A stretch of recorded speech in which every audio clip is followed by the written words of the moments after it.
Happy New Year.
It's just some lo-fi stuff. Can't can't listen to what I want to listen to when I'm working live on YouTube as well.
I mean, sure, but then, you'd have a very quiet stream because I'm not much of a talker. Like my conversations on the stream come down to, when people actually ask some questions and stuff like that. Otherwise, I tend to get lost and just work in silence. This way, at least something is filling the air.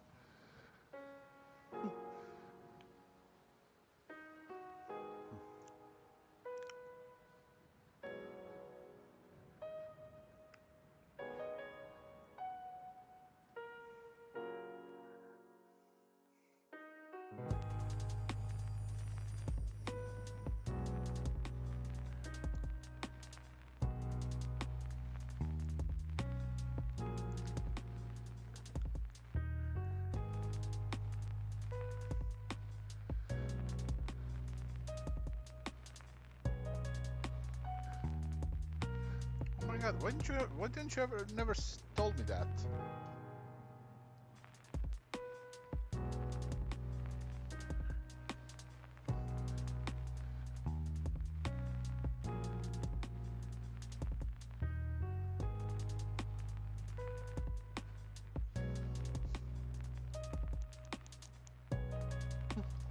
That's crazy.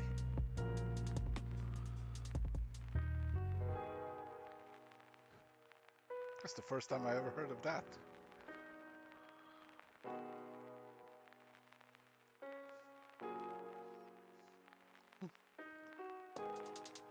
Come on now, let's not. We don't lie on this stream. You've never told me this before.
Listen, it is my life's goal to never be a competent streamer. Otherwise, I'd have to take this stuff seriously. Lord knows I already take too much of my work seriously.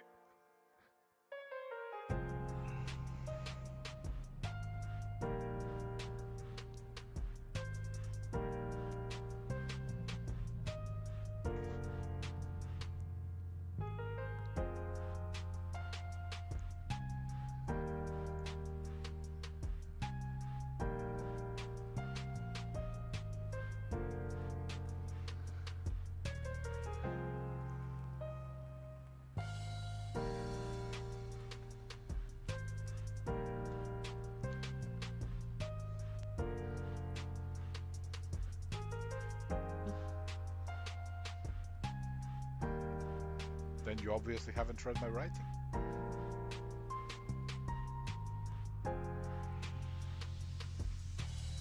Expose yourself more, come on.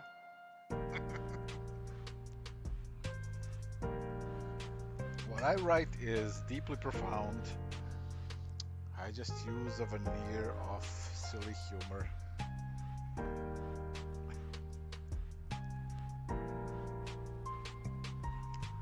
Because a spoonful of stupid makes the medicine go down.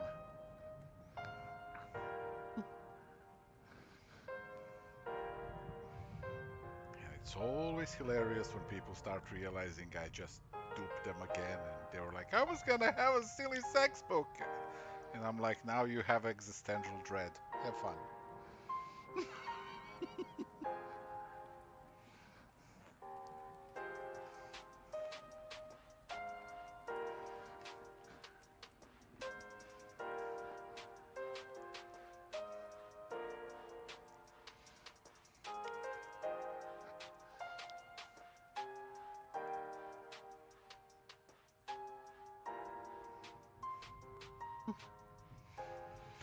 I gotta wrap up the final pass for the fine print 3 this weekend.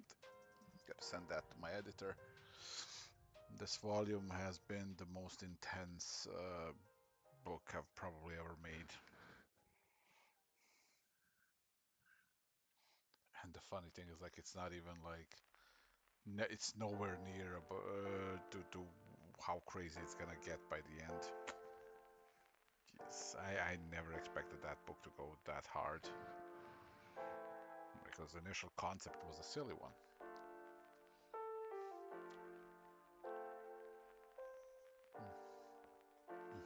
No, I'm firmly convinced that some people think better through shapes while other people think better through lines.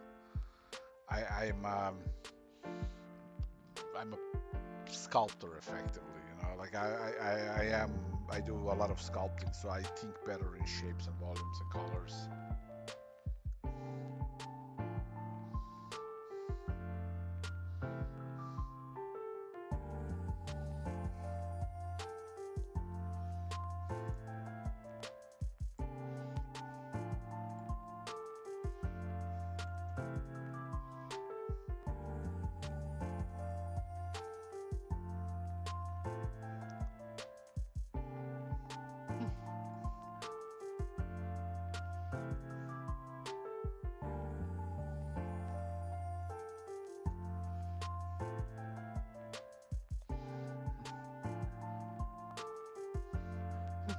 Yeah, my line work is actually horrible. I mask it with by being good at rendering, but yeah, I can't ink for shit.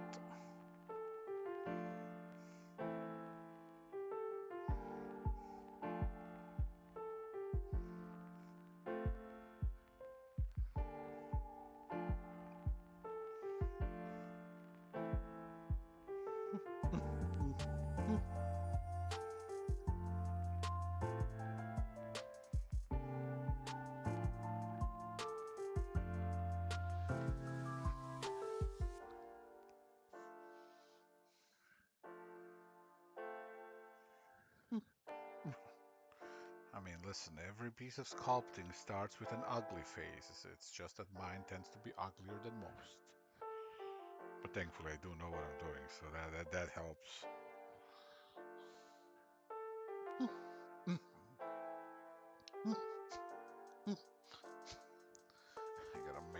rest of the sunstone calendar this month, which is going to basically get me almost to the end of the page count for the illustration book, which means I'm gonna actually have to start picking and choosing what the fuck goes into the book, because turns out I have too many illustrations. That's just crazy. And then I also have to do another Batwoman cover this month. I gotta do Sunstone pages. I gotta do Crimson After Hours pages, and I gotta get moving on Death Vigil too. So it's gonna be another slightly busy month.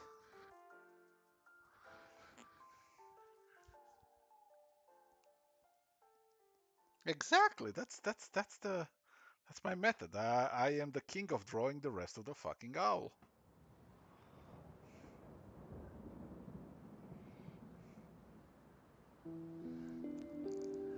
Yeah, it's the this is gonna be my third one. I'm in it for the long run for those covers, and also I got an actual book that I gotta make, but that's for a different character. It's gonna be a single volume, 50 pages story.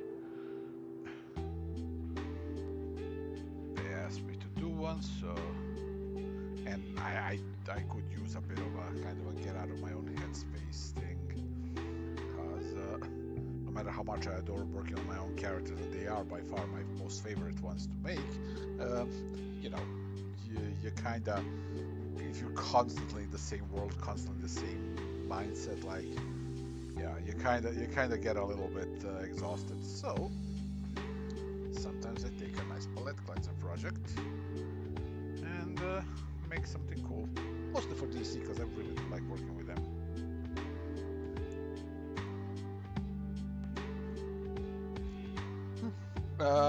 Yeah, pretty much default. Just small, like little settings here that are just But yeah, the gouache brush is by far my favorite.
Yeah, I like gouache just because it generally makes me feel like I'm painting with acrylics in real life. Because I before I was digital, I was a traditional painter for like 12 years or so. I still do it when I have the time, but the problem is time is a precious commodity.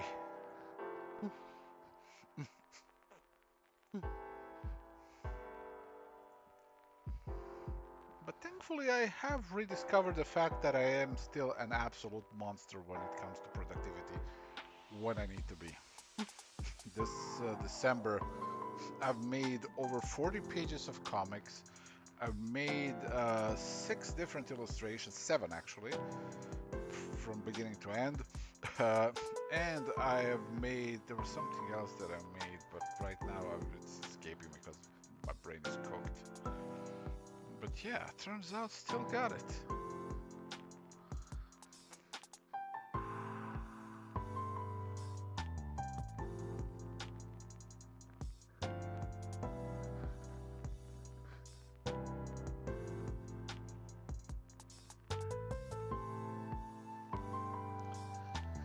Time is a bitch, yep.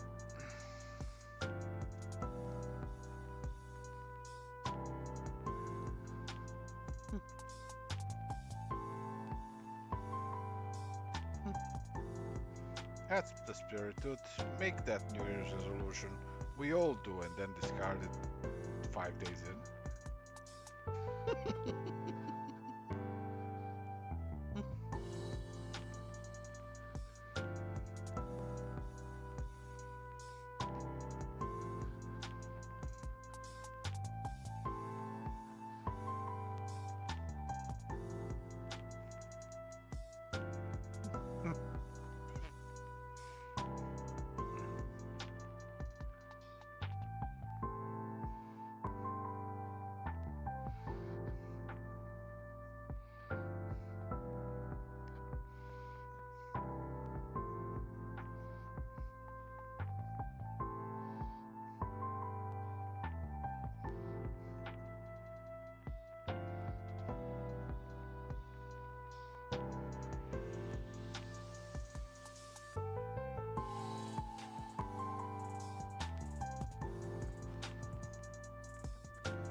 I mean, in Clip Studio, that shouldn't be a problem. You just make brush settings that's like slightly softer, and then just have the color mixing, and then just reduce the amount of what's it called, the amount of actual color. So basically, you go with amount of paint lowered, and then color mixing activated, and then you fiddle with that until it feels just right to you.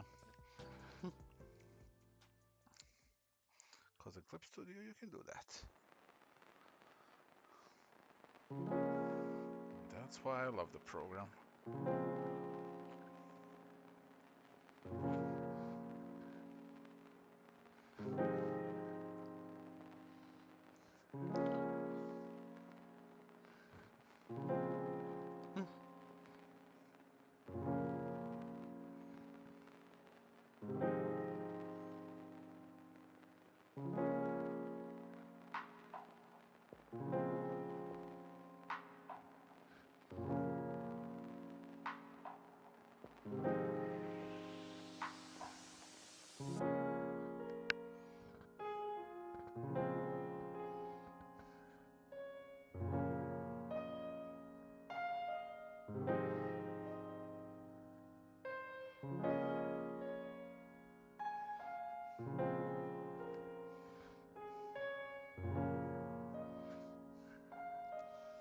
Have I tried Procreate? No, because it's still not on PC.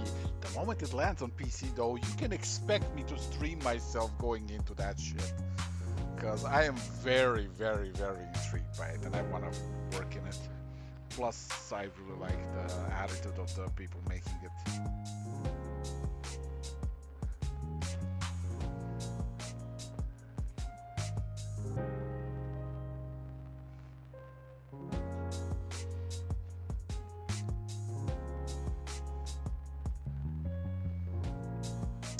One of those programs that I would enjoy just because it feels very painterly.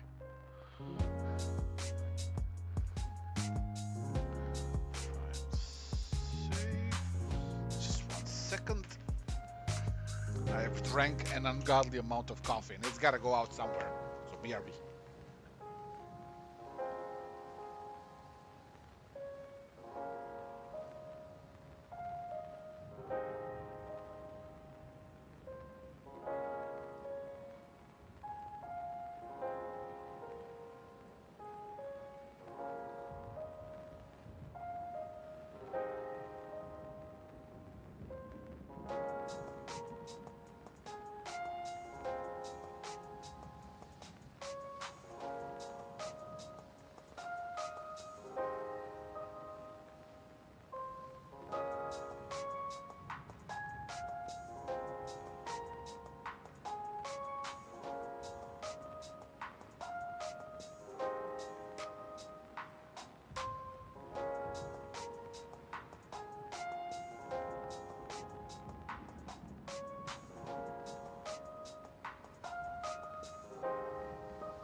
Hey, Goo.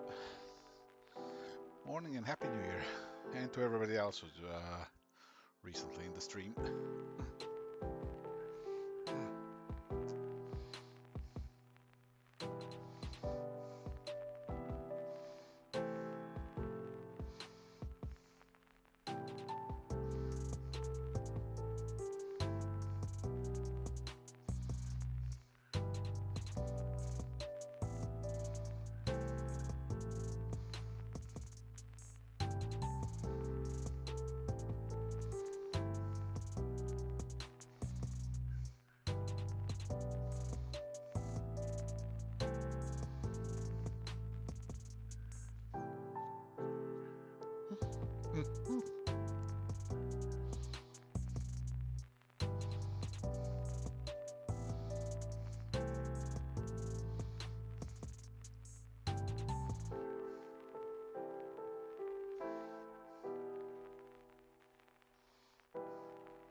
Thanks, Alex. Happy New Year to you too.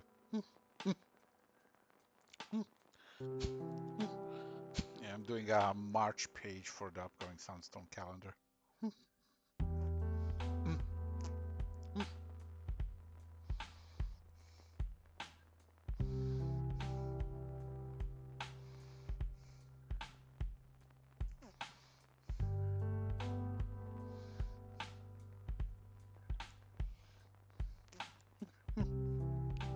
Yeah, Rylin.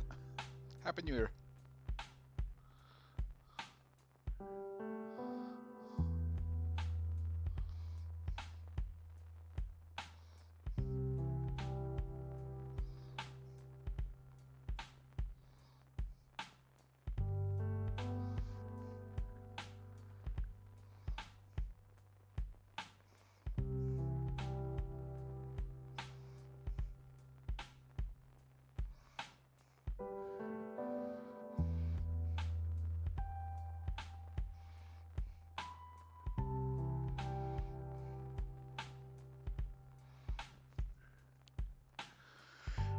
I'm doing very good.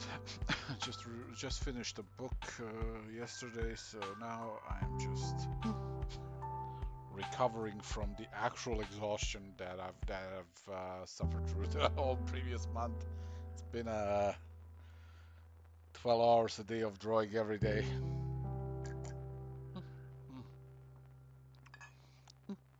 But that's something I love. That's something I always wanted to do. So here we are. And honestly, I can't blame anybody else but myself because I am my own boss. I am a very obsessive creator.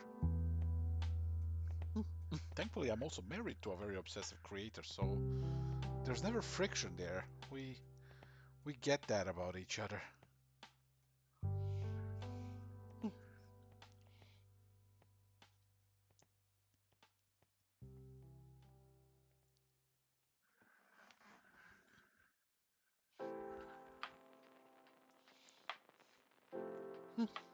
Hey, Aquaman.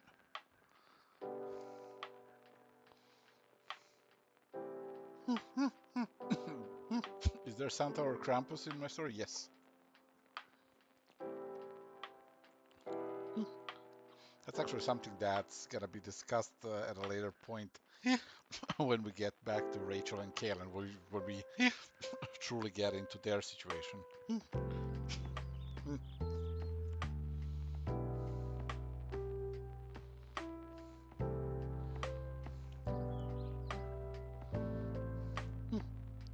And there's a very serious explanation for that, by the way, like, because the whole concept behind the gods here is that they are embodiments of purposes and of these divine energies that are reinforced also through beliefs, you know.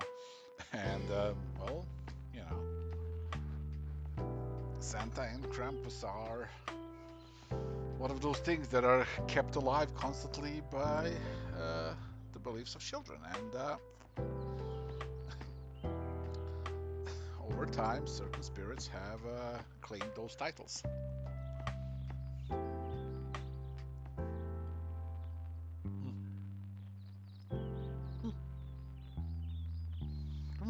It's one of those things where I have no intention of going overly detailed into explanation of everything in fine print for a very simple reason. You over explain something and then it just becomes chasing off, you know, detail of the detail of the detail of the detail of the detail, and it's just like, you know, there's no point to that, you know. It's kind of it's that rule that I that I learned a long time ago by making the mistake of a similar mistake once, and that is never go midichlorians, you know. As in, sometimes it's okay to just say, you know, there's the force and that's that, you know. You don't need midichlorians for that. You don't need to go into that kind of detail. So things are gonna be explained in like more vague, wide strokes, you know, let the reader fill in the gaps. But it's gonna make sense. That's the important part. Hey, Henke! Happy New Year!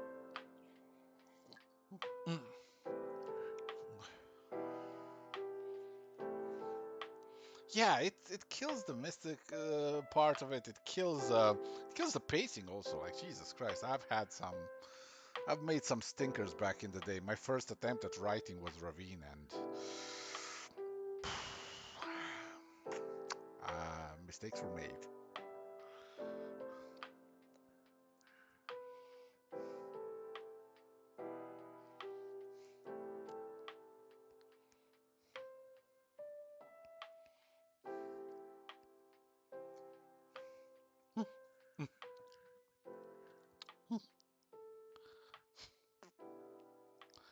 But thankfully, I learned my lesson from it, you know. So now I don't get to repeat it.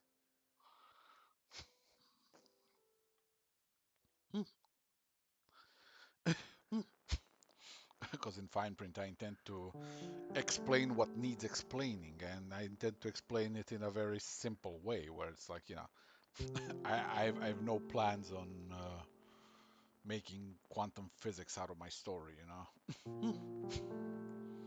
It's sort of also a pet peeve of mine, where when the writers go overcomplicated into everything, you know, and it's just like, you can have your own internal logic, as you should, you know.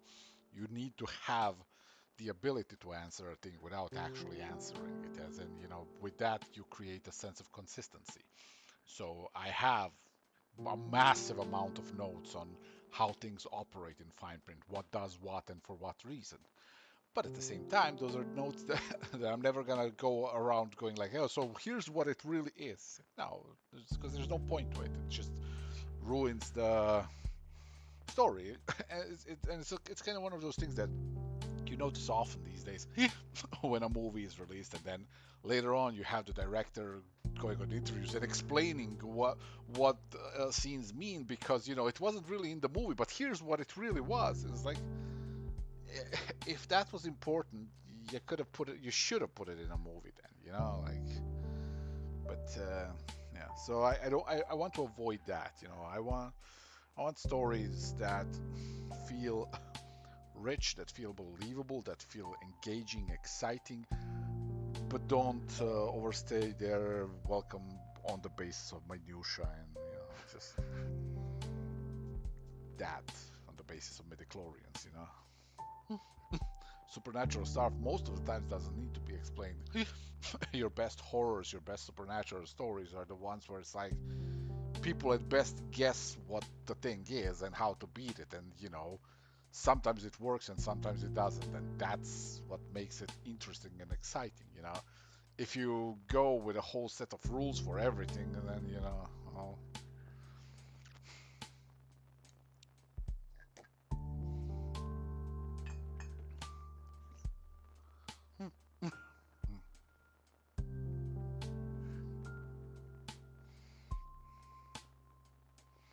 yeah, that's, by the way, that was my first attempt at fucking handling magic. I over-explained it on such a stupid level that to this day, whenever I see it, I'm just like, wow, I have made some poor choices here.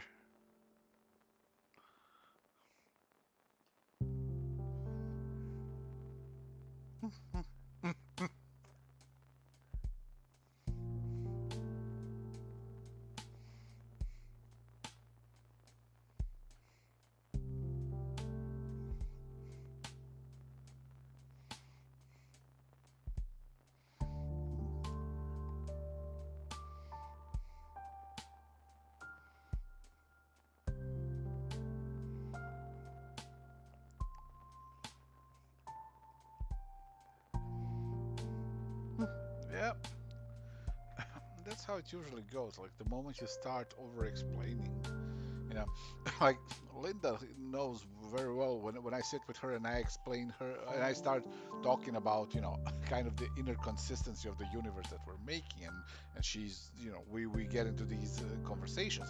These are the things that that will very likely never make it into the story, but they are very important to establish so that you have a set of boundaries on what these characters can and can't, will and won't do. And if done right, you can see the rules in real life without them, being told to you, being like spelled out. You start realizing very immediately. It's like, oh, okay, so this does that, and this is why it's important to them. Like the biggest explanation you ever get in fine print is gonna be, the most elaborate one is the fucking concept of how the QB make their contracts, and why. But even that's something that's handled in one page and repeated 2 times, and then after that, it's like, well, I sort of expect you to remember it, And, but beyond that, you know, I very much intend to not to bog things down with uh, the minutia. I have more important things to do in the story.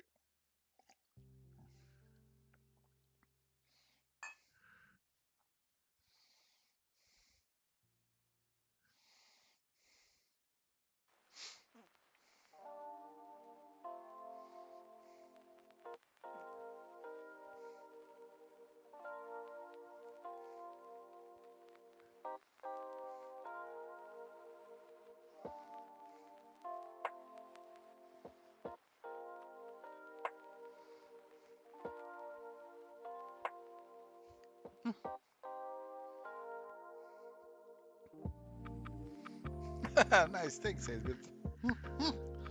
Yeah, there's the second book of that vigil will be releasing this year.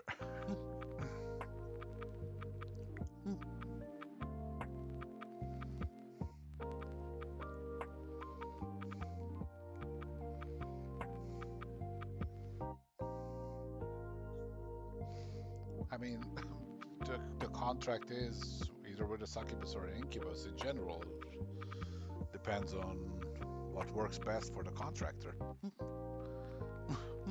Lauren, in this case, in the story, is a bit of an anomaly because basically, when she makes her contract, the position that was supposed to fill that contract it was a contested one where you had a succubus and an incubus in contest for that. So they both got handed out her contract, and she has to make a choice which one of them gets it. Except she is a manipulative little shit, so she's kind of stringing them along. I'm sure that won't backfire at all.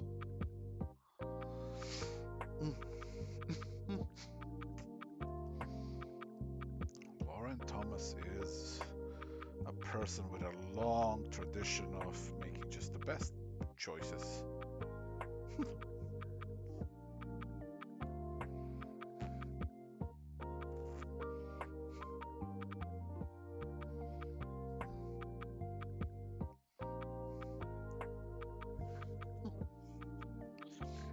That too. And I realized there's way better things to write about. Write about the bigger themes of a story instead of, you know,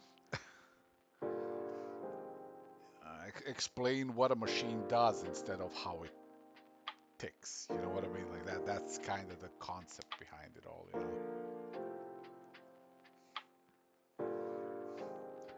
There's no lawyer god. There are lawyer gods.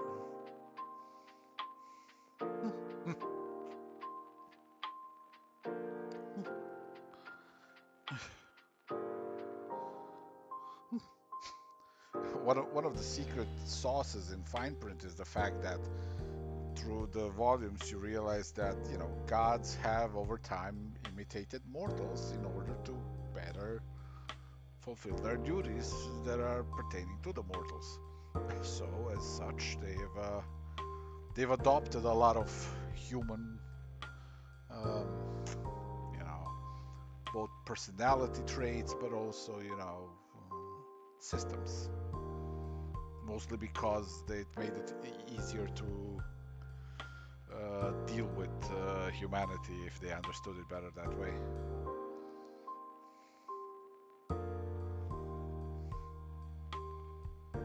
Yes, better call Saul.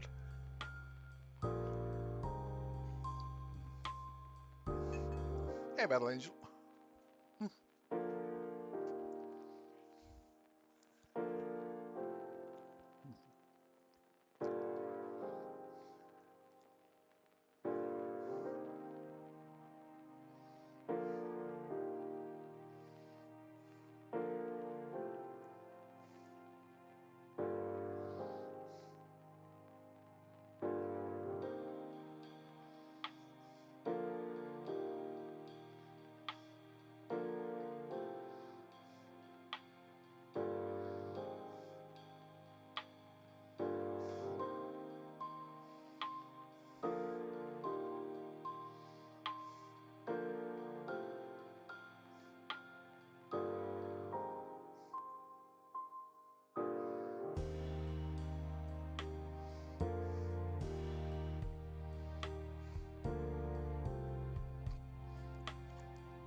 Oh, nice.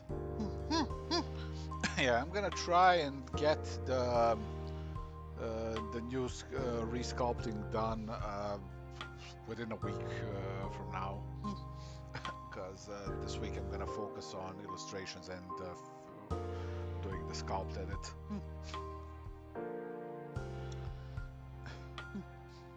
Shouldn't be too hard. Basically, all I need to do is make a new set of tails, and that back flap of hers then is going to fall much more tightly downwards so that it doesn't take up that much space, so that we can have a variant that's much more economic when it comes to space.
Just white doodles. Just basically geometric shaped circles, just wizardry shit.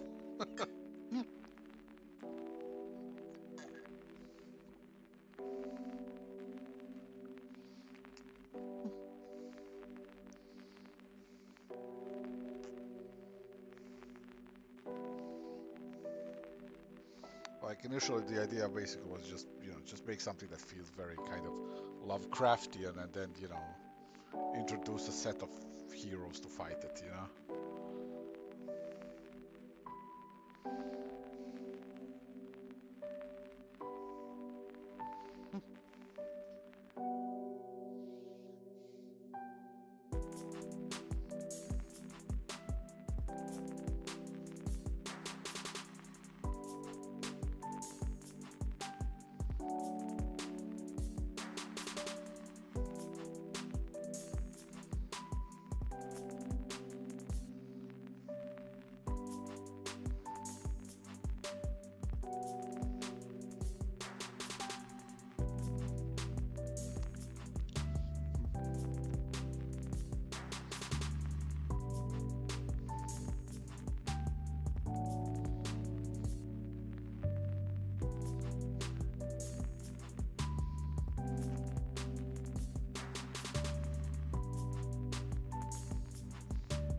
Yeah, yeah, that's the fucked up part.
if people want to, they'll misconstrue stuff always. It's just it depends how freaking obsessive people get about that stuff, you know. Most of the times, you know, it's hey, this looks like that. Wasn't planning for it, but you know, it is what it is.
I don't know the flag because I've never really seen Always Sunny past.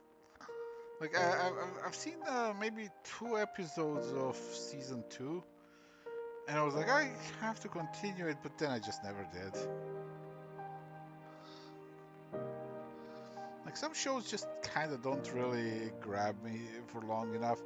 It's like my attempts at watching Breaking Bad. Every time it's just I start watching it and it's got potential, but like then you realize that about 30% of the show is just Bryan Cranston staring intensely at stuff.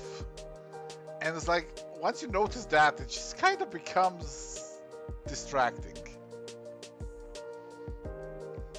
And that's not me shitting on the show. Like it's a good show. It's just once you kind of notice that, it just kind of starts taking you out. What implication?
Yeah, I've seen, I think, first 3 seasons, and then I've seen a few episodes of season 4. Like and then I just, I don't know. It's just, it's been very hard for me to kind of get back into it. I think a lot of it comes down to just how big of a gap there is between the seasons as well. So it's one of those, it's one of those things that made me realize, how people have sometimes problems getting back into my books because, same thing. It takes a long time to actually make them. Yeah, that's the problem when you don't have a reliable way to sell single issues, so you have to work with graphic novels. But that's the same thing with these series. It's like, they're a seasonal thing, and then there's a lot of waiting in between.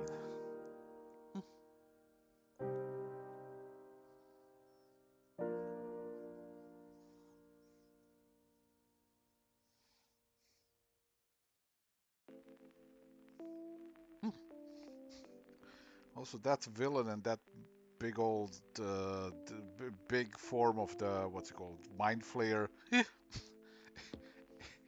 It so has the vibes of Abyss from Death Vigil, both of its forms.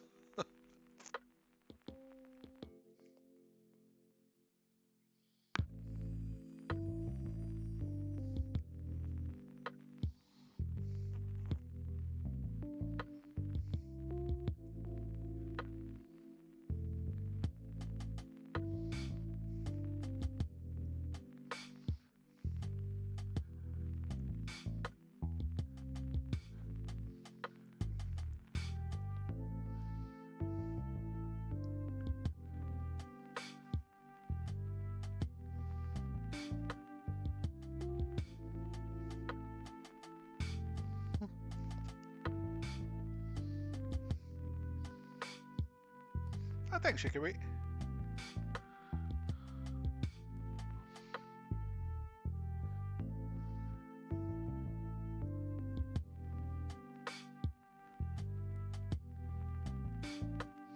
This will be the St. Patrick's Day green.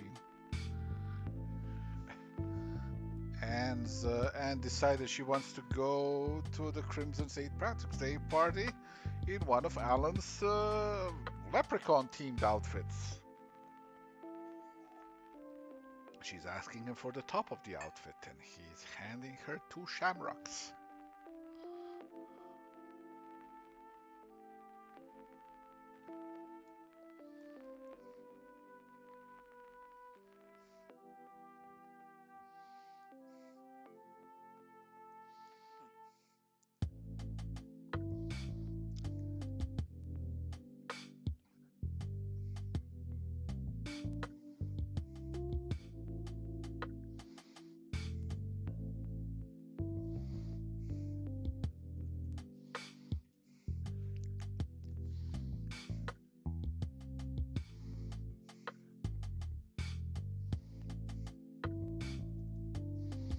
And that brings us to her "you're fucking kidding me" expression.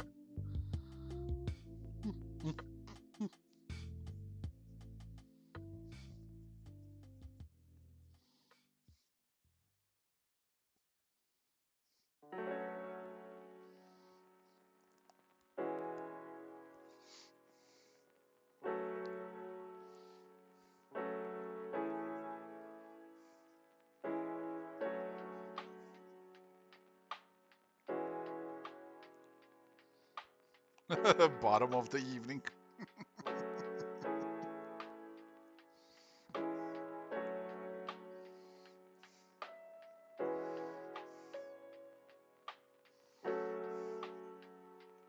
Or that. That works as well.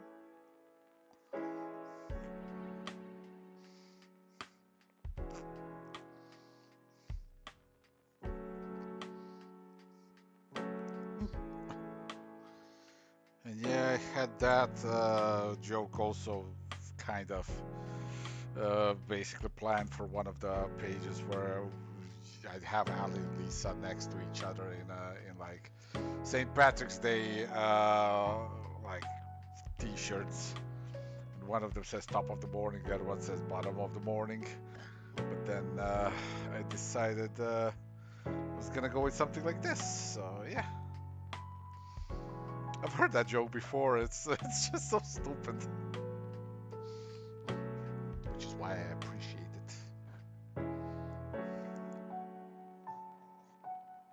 If I can swear, BDSM circles will have just the stupidest jokes.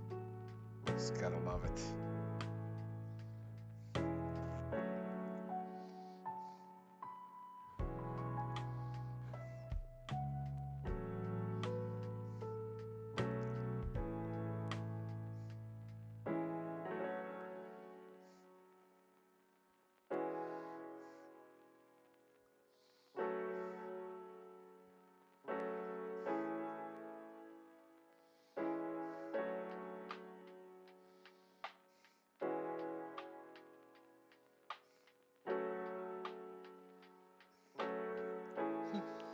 That's also another one of the stupid jokes that I was at some point considering doing, where Ali goes, decides to try streaming video games, and people start subbing to her. You can see where that's going.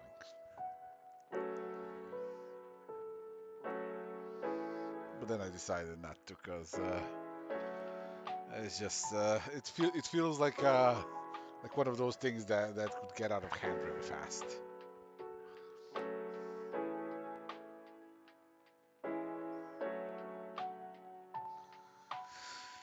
God, the amount of stupid jokes that I had to control myself and not use ever.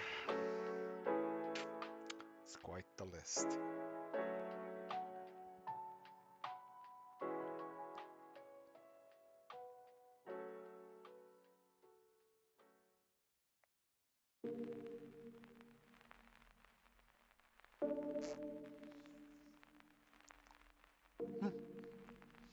This is true.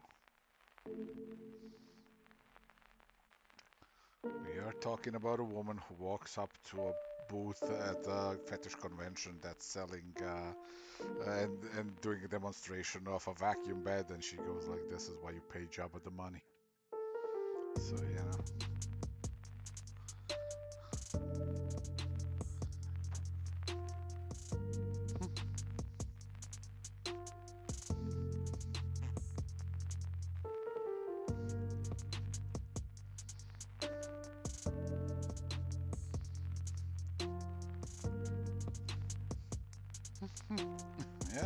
that's the thing when you have a captive audience, you know.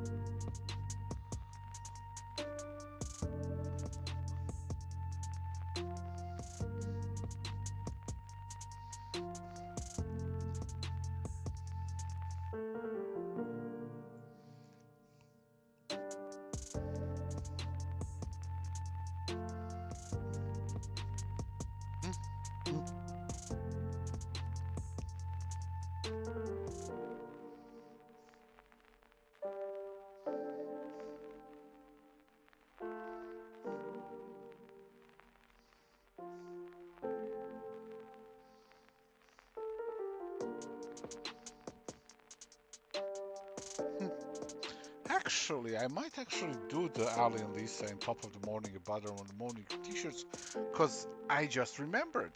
This calendar is not structured like the previous ones, because previous ones started with July and then went for until the end of December and then a whole year after. That was the 18-month calendar for those. But because of the way this one's scheduled, we had to actually shift it so that it starts with January, which means I will have 2 Marches. Alright, I can work with that. I don't have to choose. Oh my god. I can have my cake and eat it, except I won't eat it because one of my New Year's resolutions is to lose weight. So no cake. Okay then, I can have my broccoli and eat it. You know what? I can just have my broccoli, it's fine.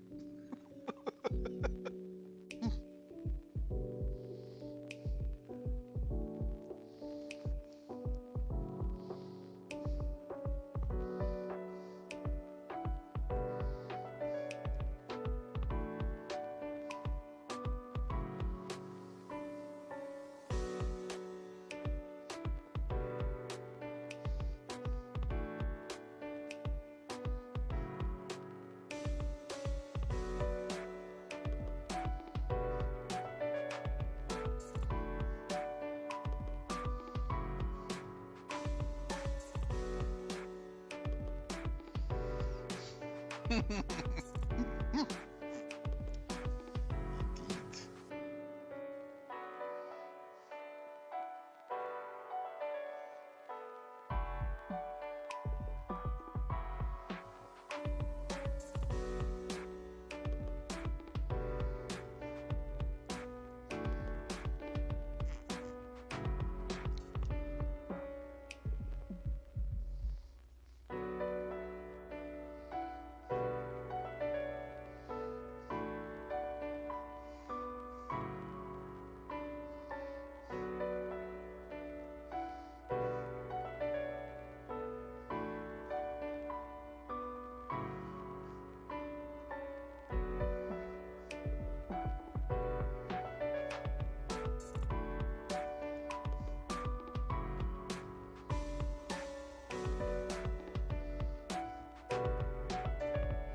people, Happy New Year! Just 1 second.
Happy New Year, Alice.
Happy New Year, Danny Muzzle. Discovery's four computers now have primary control of critical vehicle functions. Liftoff of mission 41D, the first flight of the orbiter Discovery, and the shuttle has cleared the tower. Discovery Houston, trim to ATO.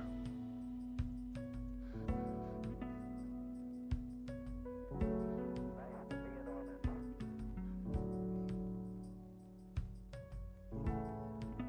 Beautiful, beautiful.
Hey, Southern Searchlight. Happy New Year.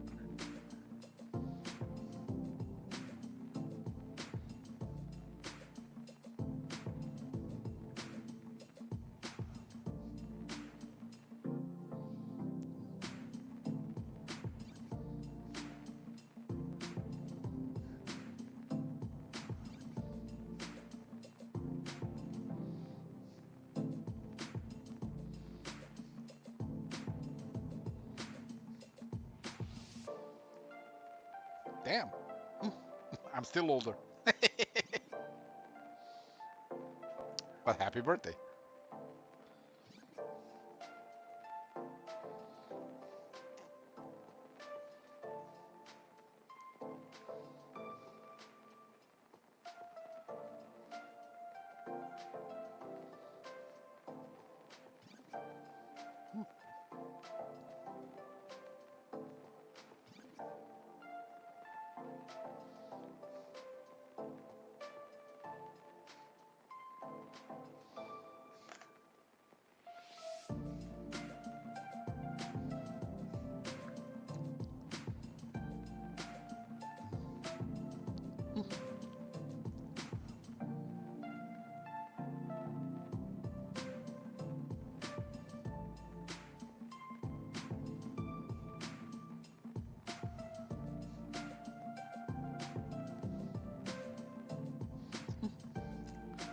Well, some habits you form at the earliest age and just never seem to be able to shake them off.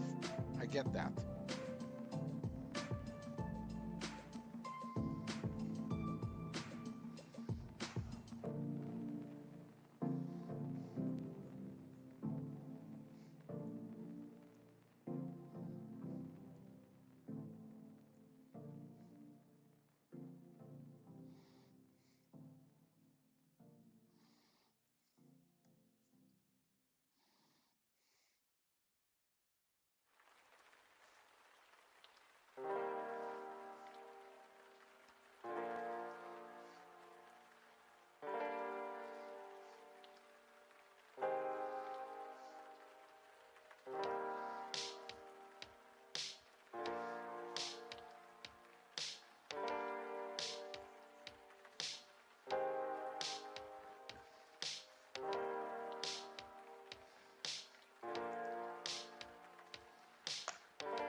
Yeah, she's asking where the top for this outfit is, and that for a St. Patrick's Day outfit, it's really low on shabrocks. So yeah.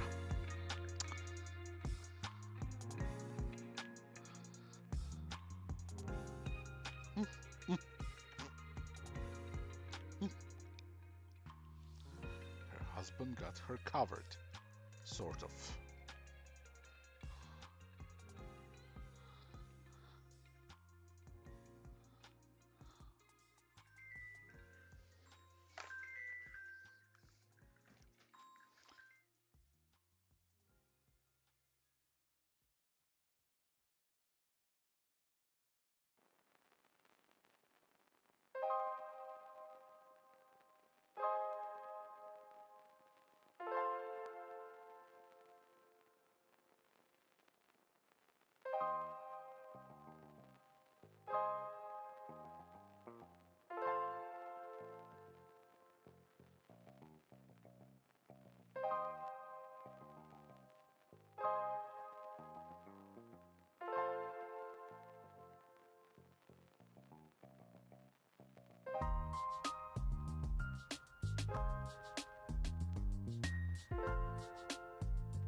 Apologies for the surprising uh, silence there, because I got called about a computer thing that I'm trying to set up here, and had to deal with that. Thank you for the raid.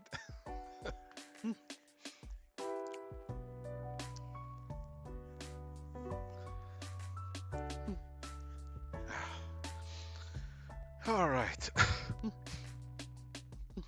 Yeah, I'm actually kind of wrapping up the stream for today, because I still have to finish up some of the, shall we say, too spicy for Twitch illustrations, because I'm wrapping up a massive art book this month, and a calendar, so it's gonna be mega busy. At the same time, I'm also uh, continuing work on like three different comics. Fuck, man, I'm actually kind of mentally I am cooked.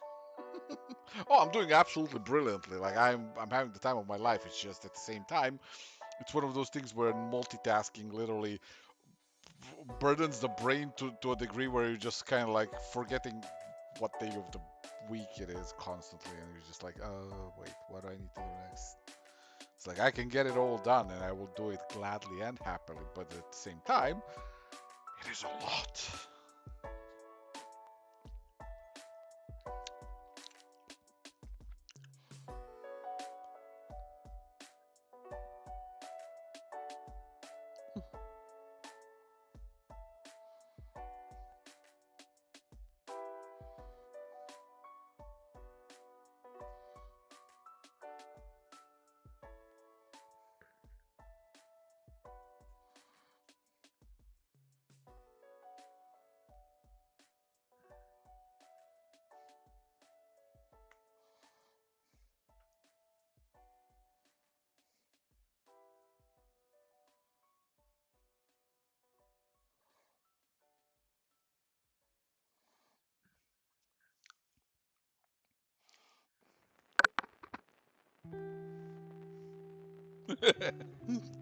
Yeah, it's kind of one of those things. I got lucky where I got successful with my own works, and that's like literally living the dream. So at that point, like you really don't want to, fuck it up. So I'm just always doing my best with this stuff, and over time it kind of became muscle memory to me, and so now I'm just kind of vibing.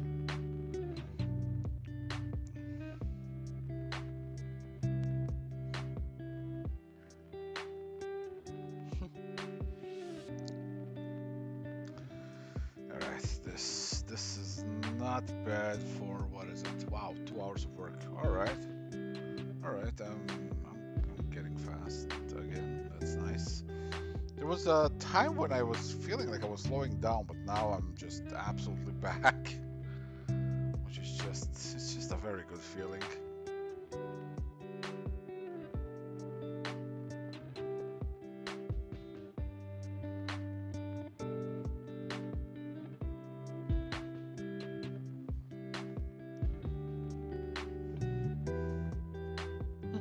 Well, I mean, there's always luck in this stuff. So here's the thing: quality is never a guarantee. I've done books that were pure quality and absolutely flopped, because it just, you didn't have the luck of attracting enough people at the right time, at the right spot, and then, the book dies because it never found its audience. And then later on in life, some people start discovering it and going like, oh my God, why is there no more of this? Well, because people weren't there. That's where the luck factor is. When I started working on Sunstone, like there was a luck factor in the fact that at the time a book became very popular called 50 Shades of Grey. And to a lot of people, Sunstone became this kind of a gathering point where it's like, no, 50 Shades is not what BDSM is like. You should read Sunstone instead. That was never my intention. It just kind of lined up. But that bit of luck did wonders for the actual reach that the book got initially. And then, people immediately started realizing, oh, it's also good. And then, at that point, you kind of had that critical mass of things lining up to the point where book had a very strong fighting chance. That's not always the case, though.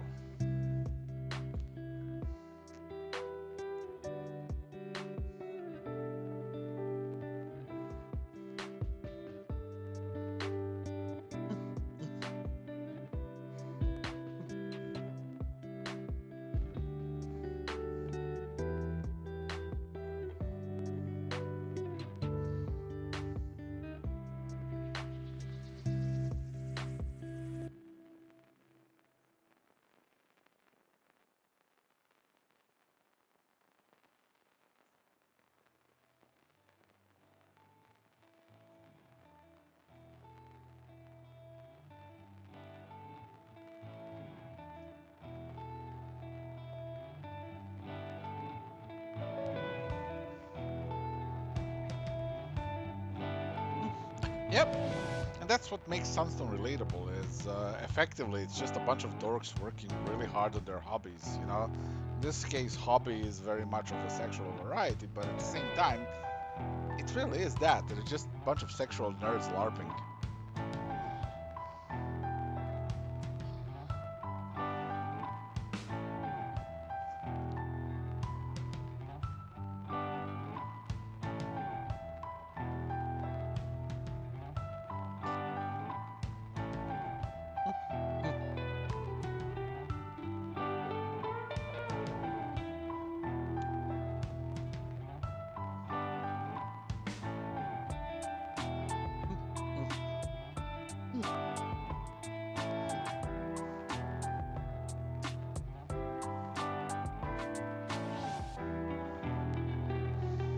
That's what I've always said, like believing that the stuff you see about in BDSM fucking videos and images, believing that's real means like at the same point you should really start believing that the dork in the park yelling fireball, fireball is actually casting fireballs. It's just, it's a game. It's fucking make believe. It's pretense. It's people dealing with the stress of everyday life by just kind of escaping it for a bit.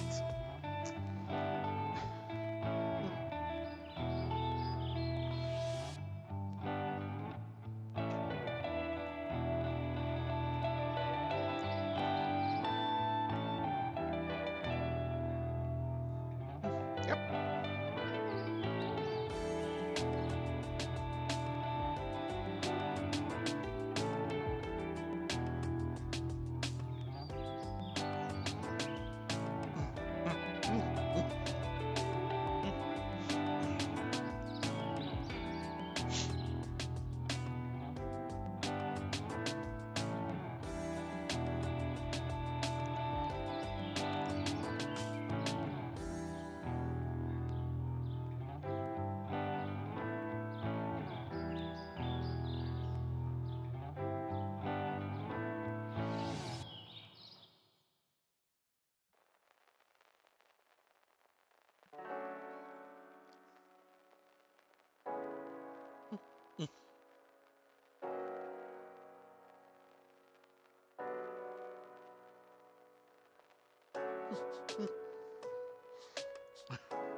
Yeah, that's what I had in the book itself. Like that's what I had Lisa describe it was, because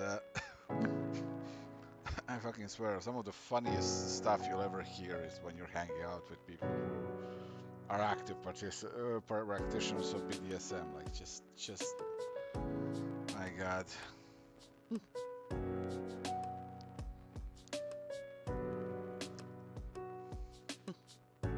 It's like the tales of their successes are funny sometimes, but the tales of when it all goes wrong are fucking hilarious.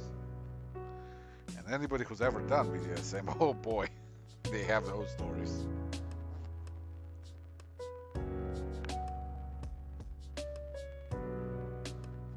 Hell yeah.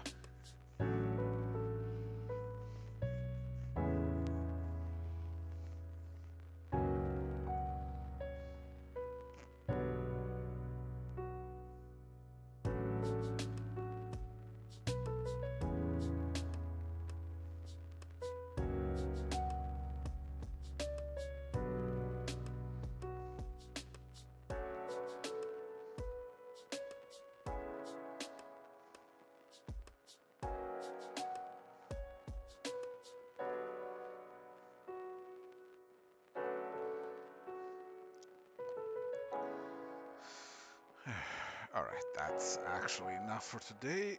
I've already finished 2 illustrations today and I started this one. And I still have to finish another one. That one has to be finished off stream. Because I've been slapped on my hand by Twitch twice before.